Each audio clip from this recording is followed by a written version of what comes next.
Assalamualaikum warahmatullahi wabarakatuh. Salam dan bahagia. Halo Bapak Ibu guru hebat, perkenalkan saya Vita Fadiana, calon guru penggerak angkatan 9 dari SMA Negeri 1 Kalasan, Kabupaten Sleman, Daerah Istimewa Yogyakarta. Saya akan memaparkan kesimpulan dan refleksi pemikiran Ki Hajar Dewantara pada modul 1.1 koneksi antar materi. Pendidikan dan pengajaran tidaklah sama. Pengajaran adalah bagian dari pendidikan. Menurut Ki Hajar Dewantara, pengajaran adalah proses pendidikan dalam memberi ilmu untuk kecakapan hidup anak secara lahir dan batin.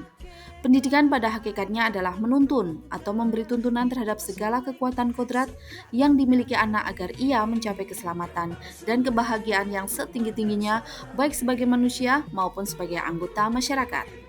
Pendidikan menciptakan ruang bagi murid untuk bertumbuh secara utuh agar mampu memuliakan dirinya dan orang lain serta menjadi mandiri. Sebelum mempelajari modul 1.1 tentang pemikiran Ki Hajar Dewantara, pembelajaran yang saya lakukan hanya sebatas transfer materi pelajaran saja. Saya menganggap ketuntasan dalam penyampaian materi lebih penting daripada memahami karakteristik murid. Biasanya saya melihat nilai murid hanya dari aspek kognitif saja saat mereka mengerjakan soal berupa tugas atau ulangan harian. Jika nilai murid sudah mencapai KKM, dinyatakan bahwa pembelajaran sudah berhasil. Selain itu, saya pun beranggapan bahwa murid hanya sebagai objek pembelajaran, sehingga pembelajaran terpusat pada guru atau teacher center.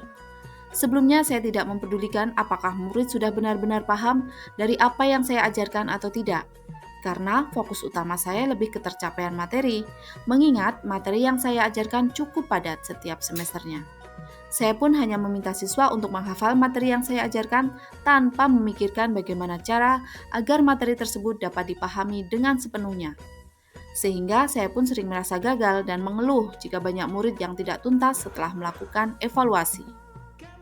Namun setelah saya mempelajari modul 1.1 tentang pemikiran Ki Hajar Dewantara, saya menyadari bahwa apa yang saya pikirkan dan saya lakukan selama ini tidak tepat.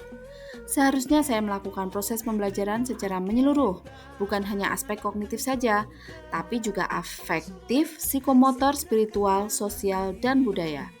Murid bukan sebagai objek pembelajaran, tapi subjek pembelajaran. Artinya, murid memiliki kebebasan berekspresi, mengemukakan pendapat, dan berkreasi sesuai dengan metode atau model pembelajaran dan media yang tepat. Guru seharusnya sebagai fasilitator. Dalam proses pembelajaran, guru pun harus ikhlas, penuh kesabaran, dengan segala ketulusan hati agar terwujud pembelajaran yang menyenangkan dan berpusat pada murid. Selain itu, saya harus mempelajari karakteristik murid karena setiap anak dilahirkan unik dengan kelebihan dan kekurangannya masing-masing. Saya juga akan memberikan kesempatan murid tumbuh sesuai kodrat.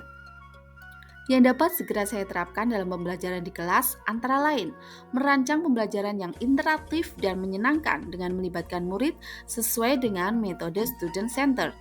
Berikutnya saya akan menerapkan pembelajaran ABA 21 yang sesuai dengan pemikiran Ki Hajar Dewantara, yaitu berpikir kritis, kreatif, komunikatif, dan kolaborasi, dengan berpegang teguh pada konsep memerdekakan anak. Pembelajaran tidak lagi menuntut, tapi menuntun, karena tugas guru adalah memberi tuntunan atau arahan yang baik kepada murid. Berusaha menjadi teladan bagi murid, baik dalam perkataan maupun perbuatan. Terima kasih, salam dan bahagia. Wassalamualaikum warahmatullahi wabarakatuh.